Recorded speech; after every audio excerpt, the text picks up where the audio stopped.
الحمدللہ وکفا وسلام علی عبادہ الذین اصطفیٰ اما بعد فاعوذ باللہ من الشیطان الرجیم بسم اللہ الرحمن الرحیم وَإِذْ أَخَذْنَا مِيثَاقَ بَنِي إِسْرَائِيلَ لَا تَعْبُدُونَ إِلَّا اللَّهَ وَبِالْوَالِدَيْنِ إِحْسَانًا وَذِي الْقُرْبَى وَالْيَتَامَى وَالْمَسَاكِينِ وَقُولُوا لِلنَّاسِ حُسْنًا وَأَقِيمُوا الصَّلَاةَ وَآتُوا الزَّكَاةَ ثُمَّ تَوَلَّيْتُمْ إِلَّا قَلِيلًا مِّنكُمْ وَأَنتُمْ مُعْرِضُونَ وَإِذْ أَخَذْنَا مِيثَاقَكُمْ لَا تَسْفِكُونَ دِمَاءَكُمْ وَلَا تُخْرِجُونَ أَنفُسَكُمْ من دياركم ثم أقررتم وأنتم تشهدون ثم أنتم هؤلاء تقتلون أنفسكم وتخرجون فريقا منكم من ديارهم تظاهرون عليهم بالإثم والعدوان وإن يأتوكم أسارى تفادوهم وهو محرم عليكم إخراجهم أفتؤمنون ببعض الكتاب وتكفرون ببعض فما جزاء من يفعل ذلك منكم إلا خزي في الحياة الدنيا ويوم القيامة يردون إلى أشد العذاب وما الله بغافل عما تعملون أولئك الذين اشتروا الحياة الدنيا بالآخرة فلا يخفف عنهم العذاب ولا هم ينصرون صدق الله مولانا العظيم اللهم صل على سيدنا محمد وعلى آل سيدنا محمد وبارك وسلم۔ پچھلے کئی رکوعوں سے بنی اسرائیل کے واقعات کا تذکرہ چل رہا ہے، اور ان واقعات میں اللہ تعالیٰ بنی اسرائیل پر کیے ہوئے اپنے احسانات یاد کراتے ہیں، اور ان کی جنایات، تقصیرات اور ان کے جرائم بھی یاد دلاتے ہیں کہ تم نے ان احسانات کے بدلے میں کیسی ناشکری کا مظاہرہ کیا۔ ان آیات میں بھی بنی اسرائیل کو ان کا ایک عہد و پیمان یاد دلایا جا رہا ہے کہ دیکھو اللہ تعالیٰ نے تم سے ایک عہد لیا، ایک وعدہ لیا، پیمان لیا، اور تم نے اس کی بھی کیسی کھلی نافرمانی کی۔ وَإِذْ أَخَذْنَا مِيثَاقَ بَنِي إِسْرَائِيلَ لَا تَعْبُدُونَ إِلَّا اللَّهَ، اور جب لیا ہم نے میثاق بنی اسرائیل سے، میثاق کہتے ہیں مضبوط پختہ عہد و پیمان کو، تو ہم نے تم سے ایک بہت مضبوط عہد لیا۔ وہ عہد کیا تھا؟ نمبر ایک اس میں یہ تھی کہ لا تعبدون الا اللہ، کہ تم اللہ کے سوا عبادت کسی کی نہیں کرو گے، یعنی توحید فی العبادہ، جیسا کہ ہم نے دوسرے رکوع میں پڑھا تھا جب اللہ تعالیٰ نے ساری دنیا کے انسانوں سے خطاب کیا، یا ایھا الناس اعبدوا ربکم، اے ساری دنیا کے انسانوں اپنے رب کی عبادت کرو۔ آج اسی کا منفی پہلو ہے، یعنی عبادت اللہ کی کرو، اس کے سوا کسی کی بھی نہیں کرو۔ یہ چیز ایسی یعنی محتم بالشان ہے کہ تمام انبیاء علیہم السلام کی دعوت کا جزء اول رہی، یعنی جو نبی بھی آتا تھا وہ کہتا تھا یا ایھا الناس قولوا لا الہ الا اللہ تفلحون، اے لوگو تم لا الہ الا اللہ کہہ دو کامیاب ہو جاؤ گے۔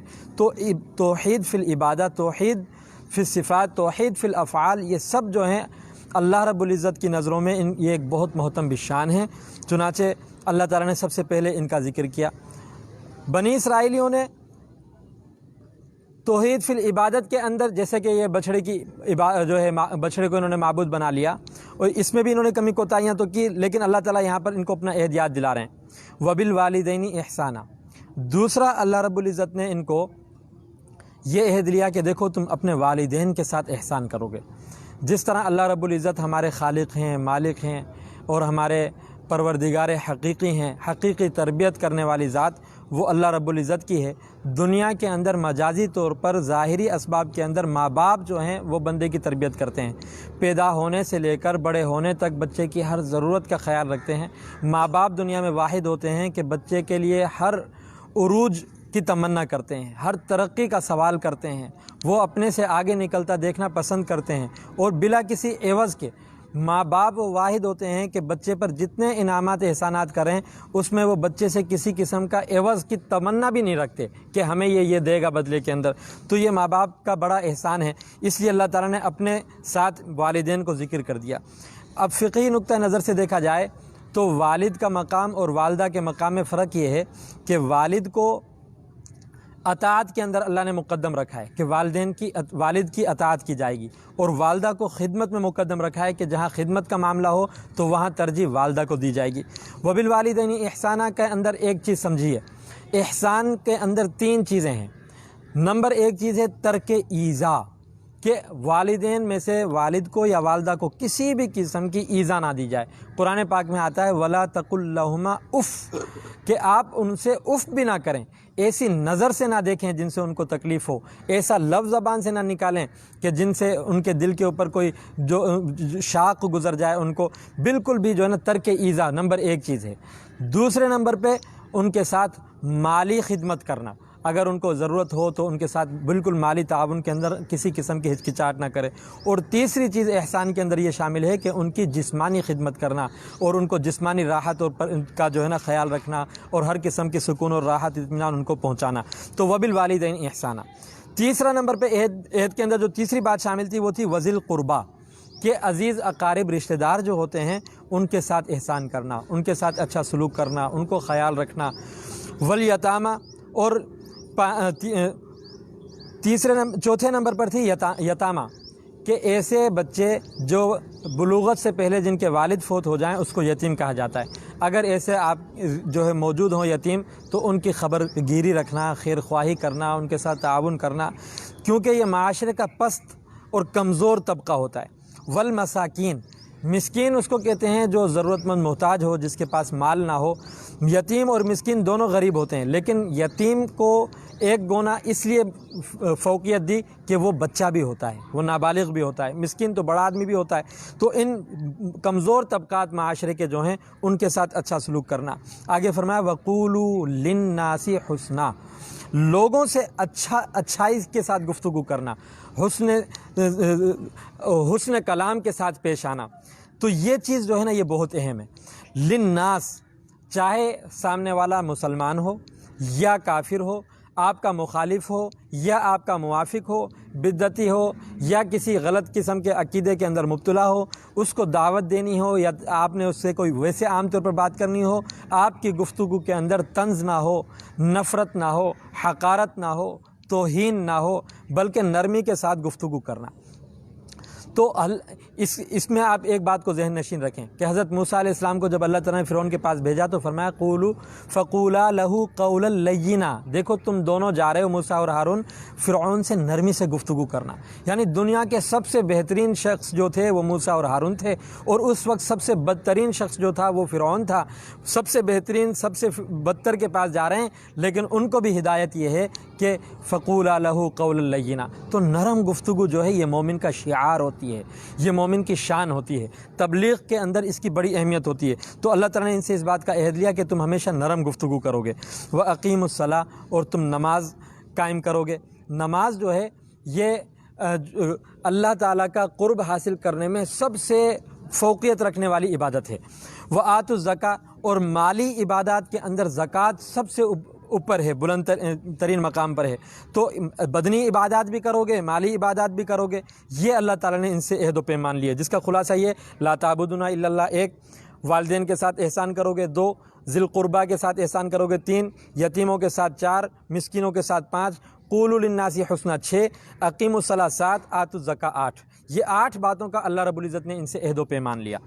لیکن پھر نتیجہ کیا ہوا؟ اللہ تعالیٰ فرماتے ہیں ثم تولیتم، لیکن تم نے پھر پیٹھ پھیری، الا قلیلا منکم، ہاں مگر تم میں سے بہت تھوڑے تھے جو اس عہد و پیمان کو پورا کرنے والے تھے، ورنہ اکثریت تم میں ایسی تھی کہ جنہوں نے اعراض ہی کیا۔ وانتم معرضون، اور تم ہو ہی اعراض کرنے والے، یعنی یہ تمہاری طبیعت فطرت ثانیہ بن چکی تھی۔ اللہ تعالیٰ کے ہر حکم کو توڑنا تمہاری جو ہے نا تمہاری نشانی بن چکی تھی، تمہارے شعار بن چکی تھی، تمہاری فطرت طبیعت بن چکی تھی گویا کہ۔ دیکھیں ہم بحیثیت مسلمان، بحیثیت انسان، ہماری یہ ذمہ داری ہے کہ اللہ تعالیٰ کے ہر حکم کو پورا کریں۔ اس کے لیے ہماری فطرت کے اندر نفس ہے، شیطان ہے، ماحول کے اندر سے جو رکاوٹیں آتی ہیں، ہمارا فرض ہے کہ ہم ان رکاوٹوں کو دور کریں۔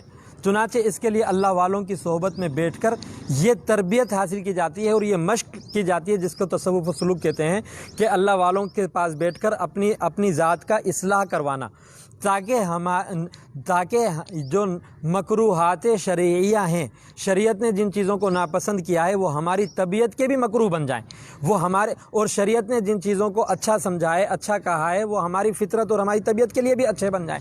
اس کے لیے محنت کی ضرورت ہوتی ہے۔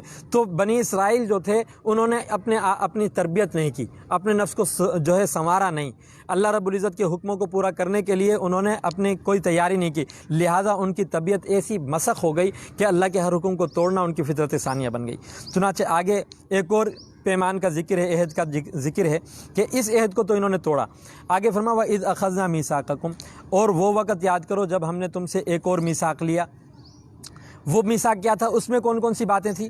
نمبر 1، لا تسفکون دماءکم، کہ تم آپس میں خون ریزی نہیں کرو گے، یعنی آپس میں یہودی لڑو گے نہیں۔ ولا تخرجون انفسکم من دیارکم، اور تم اپنے قبیلے والوں کو، اپنے یہود کو جو ہے ان کے گھروں سے نہیں نکالو گے۔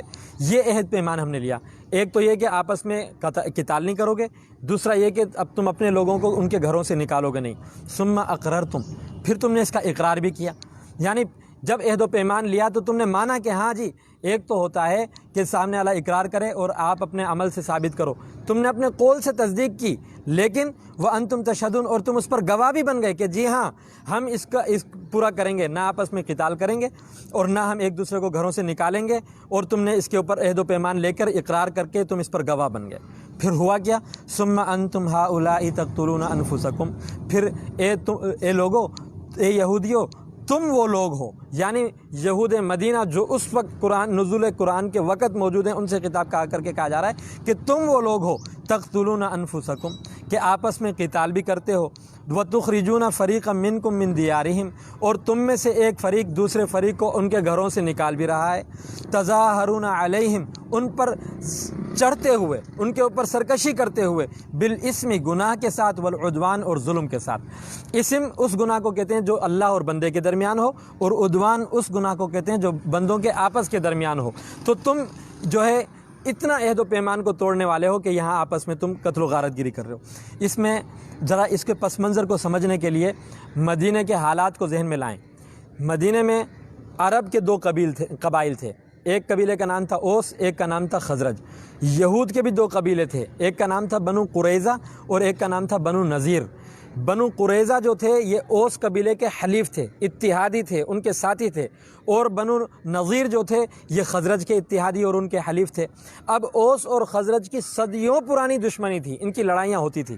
تو اب بنو قریظہ اور بنی نذیر اپنے اپنے حلیف اوس اور خزرج کے ساتھ مل کر لڑائی کرتے، اور اس کے اندر اپنے ہی یہودیوں کو بھی قتل عام کر دیتے، اور جو ہے خوب جو ہے خون بہاتے اور ان کو گھروں سے نکالتے، جو ہے جلا وطن کرتے، ان کے گھروں کے اوپر قبضہ کر لیتے، غارت گیری کرتے، خوب کرتے، اور اس عہد و پیمان کو بھول جاتے جو توریت میں اللہ سے کر کے بیٹھے تھے کہ اے اللہ ہم آپس میں کبھی نہیں لڑیں گے اور آپس میں ایک دوسرے کو گھروں سے نہیں نکالیں گے۔ تو اس طرح ان کے ساتھ معاملہ ہوتا کہ یہ اس عہد و پیمان کو بالکل بھول گئے۔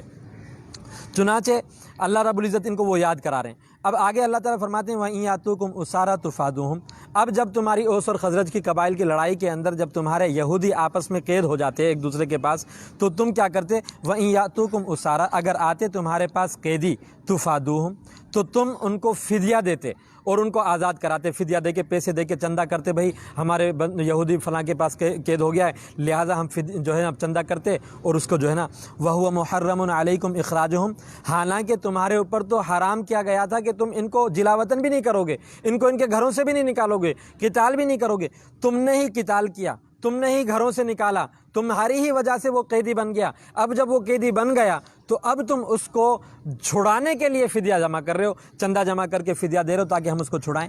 اب تمہارے لیے پاس اللہ کا یہ حکم تھا کہ تم لڑنا مت، یہ حکم تھا کہ گھروں سے نکالنا مت، ان دونوں حکموں کو تو تم نے پس سے پش ڈال دیا، اور یہ تیسرا جو حکم تھا کہ اگر کوئی تمہارا قید ہو جائے تو تم اس کو چھڑا لینا، اس حکم کو تم بڑے شوق سے پورا کرتے ہو۔ وجہ کیا ہے کہ اس حکم میں تمہیں چندہ ملتا ہے، چندے کے اندر کرپشن ہوتی ہے، تم ایک دوسرے سے پیسے مانگتے ہو، پیسے لے کر پھر جو ہے نا وہ فدیہ دے کر چھڑا لیتے ہو، باقی پیسے بچ جاتے ہیں جیب میں رکھ لیتے ہو۔ جو حکم تمہیں آسان لگتا ہے، جس میں تمہیں دنیا کا فائدہ منفعت نظر آ رہی ہے، اس حکم کو تم بڑے شوق سے پورا کر رہے ہو، لیکن جو حکم تمہارے نفس پر شاق گزر رہا ہے تو اس کو تم پورا نہیں کر رہے ہو. تو اللہ تعالیٰ اس کے بارے میں فرماتے ہیں افتؤمنون ببعض الکتاب وتکفرون ببعض، کیا تم ایمان لاتے ہو کتاب کے بعض حصے پر اور انکار کرتے ہو بعض کا.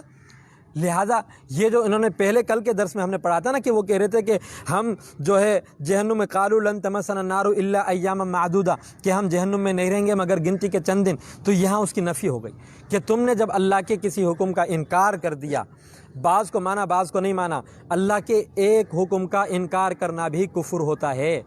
تو جب تم نے اللہ کے ایک حکم کا انکار کر دیا، کفر کر دیا، تو تم کافر ہو گئے، اور کافر کے لیے خلود فی النار ہے. یہ نہیں ہو سکتا کہ تم چند دن جہنم کے اندر جل کر واپس آ جاؤ. لہٰذا یہ ہمیں آج اب ہم مسلمانوں کو بھی اپنے گریبان میں ذرا جھانک لینا چاہیے کہ آج ہمارے اندر یہ یہود والی فطرت ثانی آتی جا رہی ہے. ہمارے لیے بھی قرآن کے بعض احکام جو ہمارے نفس کو اچھے لگتے ہیں، ہم اس کے لیے تو ہم کہتے ہیں جناب یہ ہمارے لیے آمنا وسلمنا وصدقنا، اور جو ہمارے لیے طبیعت پر شاق گزرتے ہیں تو ہم اس کے اندر تعویلیں گھڑ رہے ہوتے ہیں، نہیں جی یہ حکم نہیں ہے، یہ حکم نہیں ہے، یہ حکم نہیں ہے. تو سہولت پسند طبائع کیا کرتی ہیں؟ جو حکم اچھا لگتا ہے اس کے اوپر عمل کرتی ہیں، اور جو حکم اچھا نہیں لگتا اس کی تعویلیں کرنا شروع کر دیتی ہیں. نہیں جناب یہ تو قرآن میں نہیں ہے، یہ تو جناب احادیث میں آ گیا، احادیث تو جو بنو امیہ نے گھڑ لی تھی، یہ تو جناب فقہ حنفی میں آ گیا، یہ تو فقہ شافعی میں نہیں ہے، یہ تو فلاں ہے، یہ تو فلاں امام کے نزدیک ہے فلاں. یہ اس قسم کی تعویلیں کرنا، یہ اپنے نفسانیت کے پیچھے چلنا. یاد رکھیں ہم ایک مسلمان کا نام مسلمان کو مسلم اس لیے کہتے ہیں، گردن نہادن، اب سر تسلیم خم کر دینا، اللہ کے حکموں کے سامنے جھک جانا. تو لہذا فرمایا کہ تم ایک حکم کو مانتے ہو دوسرے کو توڑ دیتے ہو، تم کافر ہو گئے. فما جزاء من یفعل ذلک منکم، جو شخص ایسے ہیں اللہ کے بعض حکموں کو مانا بعض کو نہیں مانا، تعویل کر دی، نفس پر اچھا لگا تو مان لیا، نفس پہ شاق گزرا تو انکار کر دیا، ایسے شخص کا بدلہ کیا ہو سکتا ہے؟ من یفعل ذلک، جو ایسے کام کرے منکم تم میں سے، الا خزی فی الحیات الدنیا، سوائے اس کے کہ اس کو دنیا میں بھی رسوائی ہونی چاہیے، ویوم القیامت، اور قیامت کے دن یردون الی اشد العذاب، وہ لوٹائے جائیں گے سخت عذاب کی طرف. تو قیامت کے دن عذاب اور بڑا ہو جائے گا، دنیا میں بھی عذاب ہوگا. یہود ذلت و رسوائی میں اسی لیے پڑے ہوئے ہیں کہ انہوں نے اللہ کے حکموں کے ساتھ مذاق اڑایا، اللہ کی کتاب کے ساتھ مذاق اڑایا، بعض کو مانا بعض کو نہیں مانا. آج مسلمان بھی ذلت و رسوائی میں اسی وجہ سے پڑے ہوئے ہیں. لہٰذا ہمیں اپنے گریبان میں جھانکنا چاہیے، اللہ کے پورے حکموں کو سر تسلیم خم کر دینا چاہیے. عمل کرنا نہ کرنا یہ ایک دوسری چیز ہوتی ہے. اللہ تعالیٰ عملی کوتاہیوں کو معاف فرما دیں گے، اللہ غفور الرحیم ہے، لیکن جو ہے ایمان جو ہے وہ تمام اس کے اوپر آنا چاہیے. تو اللہ فرماتے ہیں وَمَا اللَّهُ بِغَافِلٍ عَمَّا تَعْمَلُونَ، اور اللہ تعالیٰ تمہارے اعمال سے جو ہے غافل ہرگز نہیں ہے. یہ مت سمجھنا کہ اللہ کو پتہ نہیں چلتا اور تمہاری ان تعویلوں سے اللہ تعالیٰ بے خبر ہیں. اولئک الذین اشتروا الحیاۃ الدنیا بالآخرہ، یہی وہ لوگ ہیں جنہوں نے خرید لیا دنیا کی زندگی کو آخرت کے بدلے میں. یہ دنیا کے نفع کو چاہتے ہیں، یہ چاہتے ہیں ہمیں دنیا مل جائے، بس آخرت جائے تو جائے. آخرت کما سکتے تھے، آخرت نہیں کماتے، آخرت کے بدلے میں دنیا لے لیتے ہیں، دنیا کی محبت ہے. تو یہ خسارے کا سودا ہے، دنیا کو لے لینا، آخرت کو ضائع کر دینا. یہ ایسی تجارت ہے کہ اس سے بڑی خسارے کی تجارت کوئی نہیں ہو سکتی. دنیا تو عارضی ہے، فانی ہے، ختم ہو جائے گی. آخرت ہمیشہ رہنے والی، باقی رہنے والی، ہمیشہ ہمیشہ کی ہے. لہٰذا یہ لوگ خسارے کا سودا کرنے والے ہیں. اس کا نتیجہ کیا ہوگا؟ فلا یخفف، ہرگز پس نہیں ہلکا کیا جائے گا، عنہم ان سے عذاب کو، ولا ہم ینصرون، اور نہ ہی ان کی مدد کی جائے گی. نہ تو اللہ عذاب کم کریں گے، نہ کوئی ان کی مدد کو آئے گا. لہٰذا یہ بڑے خسارے کا یہ سودا کرنے والے ہیں. لہٰذا آج کے درس سے یہ پتہ چلا کہ ہم نے بطور مسلمان کے اللہ رب العزت سے جو عہد و پیمان کیے ہیں کہ اللہ آپ کے حکموں کو ہم پورا کریں گے. قرآن کی صورت میں ہمیں جو پروگرام ملا ہے، جو تستاویز ملی ہے، جو ضابطہ حیات، ضابطہ اخلاق ملا ہے دنیا کے اندر زندگی گزارنے کا، ہم اس پورے کو جو ہے اپنے دل سے قبول کریں اور اپنے اعضاء و جوارح کے اوپر اس کو نافذ کریں، اور ہم اس کو اللہ کی زمین پر نافذ کرنے کی محنت کریں. قرآن کے علاوہ جتنے ازم ہیں، جتنے نظام ہیں، ان سب کا ہم انکار کریں، اور اللہ کی زمین کے اوپر اللہ کے قرآن کو نافذ کرنے کے لیے محنت کریں. باطل کے مقابلے میں ہم کھڑے ہو جائیں، بنی اسرائیل کی طرح سستی نہ کریں، بعض کو مانیں بعض کو نہ مانیں. اللہ رب العزت سے دعا اللہ تعالیٰ عمل کرنے کی توفیق عطا فرمائے. وآخر دعوانا ان الحمد للہ رب العالمین.